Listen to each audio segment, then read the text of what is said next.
Hi, second graders. Welcome back to another day of skills with Miss Catrone. Today we are working on lesson 13. As you guys know, we always start our lessons by setting some goals for ourselves. So, without further ado, let's jump right into our lesson. All right, here we go. Okay, so we're on lesson 13 today, like I said, and our goals are to identify common nouns, proper nouns, and verbs in a sentence. We can use correct grammar in a sentence, and we can write a persuasive writing piece. Remember, persuading someone is trying to get them to do something. Okay, so today we're going to review our proper and common nouns. We will also learn some additional kinds of proper nouns. Oops. Okay, if you guys remember, a common noun is a general person, place, thing, idea, and they're always written with a lowercase letter. So for instance, hen, girl, and restaurant, always written with a lowercase letter. Proper nouns identify specific people, places, and things, and are always written with a capital letter. So our girl is Jane, and she lives on Main Street. It's not just any street, I know which one it is. All right, we also learned about a different type of proper noun, Mr., Ms., Mrs., and Miss.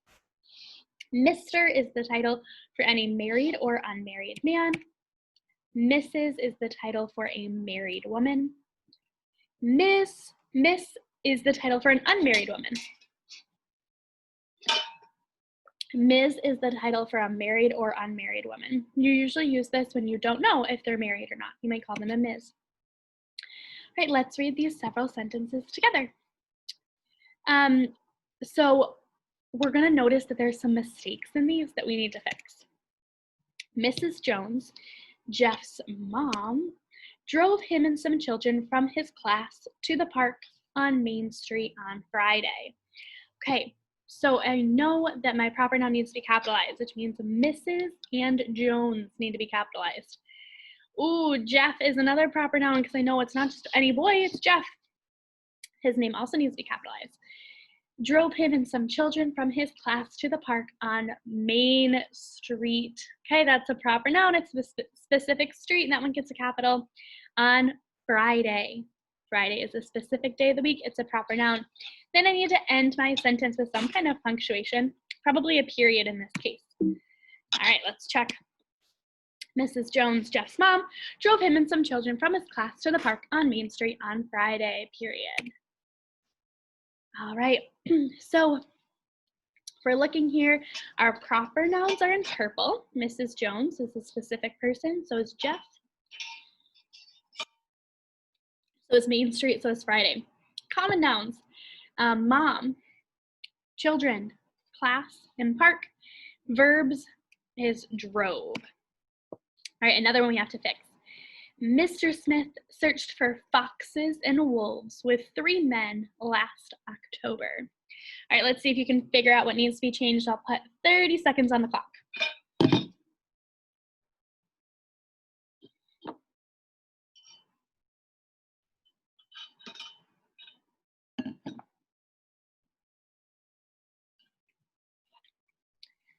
All right, Mr. and Smith need to be capitalized. Those are proper nouns.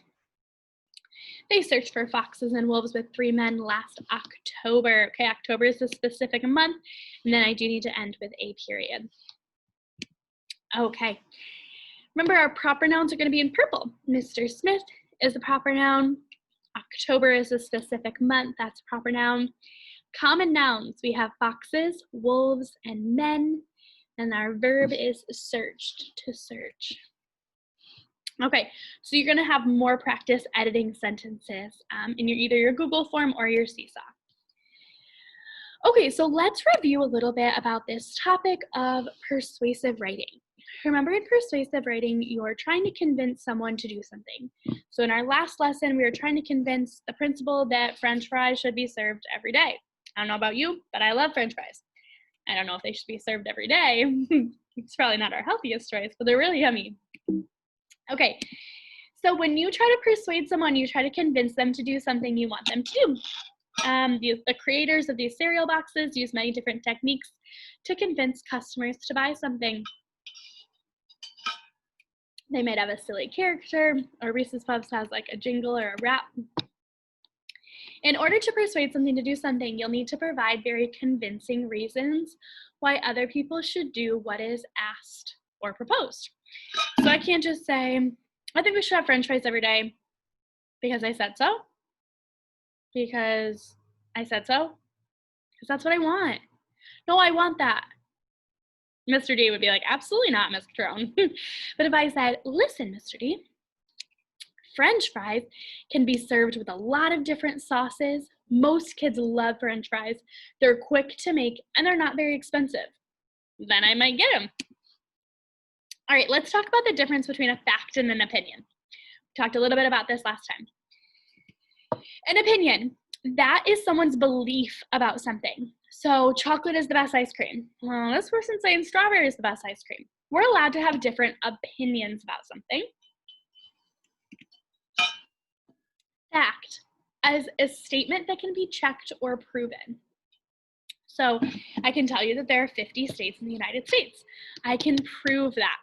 I can say that Miss Catrone is 5'3".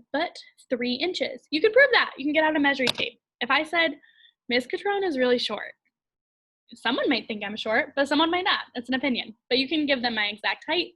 There you go. Today we write a new persuasive letter as a class. So we're going to select a topic. Here are some options. We can say that a certain game is the best game for everyone to play at recess.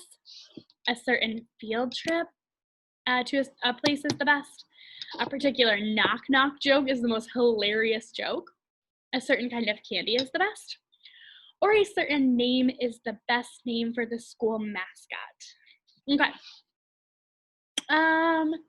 Let's do the candy one together. I don't know about you, but I love candy and I definitely have a favorite. So for my persuasive writing, here's some more options. A certain book is the best. A certain movie is the best to go see. A certain song is the best song. A certain food is the best to eat for lunch or dinner. A particular animal is the scariest at the zoo. Okay, so I think for today we should choose, or like the one about the animal at the zoo. Which one's the scariest? Okay, let's stick with the candy one. So a certain candy is the best to eat. So that's going to be our prompt today. A certain candy is best to eat. I'm going to go with Reese's. That's my opinion.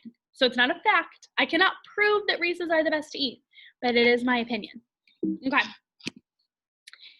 Now I want you to close your eyes and spend about 30 seconds thinking about how we would convince someone that Reese's are the best candy to eat.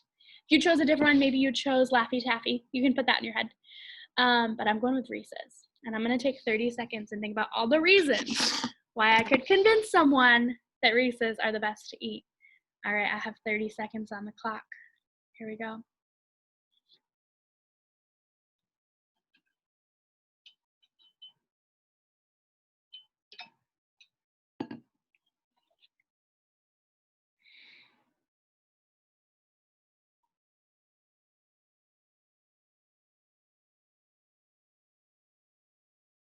Okay. I have my reasons about Reese's. Do you have yours about your candy?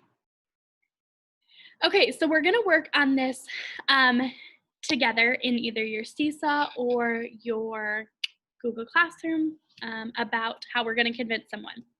So then we're gonna go through and we're gonna edit it together, which means we make changes and give us a final product.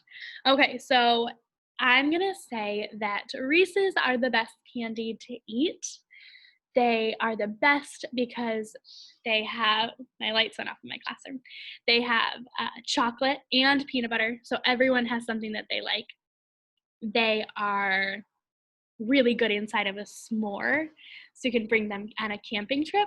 And it's just the right amount. So they're big enough that they're just the right amount of candy. That is why Reese's are the best candy to eat. Okay, that's my persuasive writing. I gave it to you with my words, but it's your turn to convince me about what is the best candy to eat.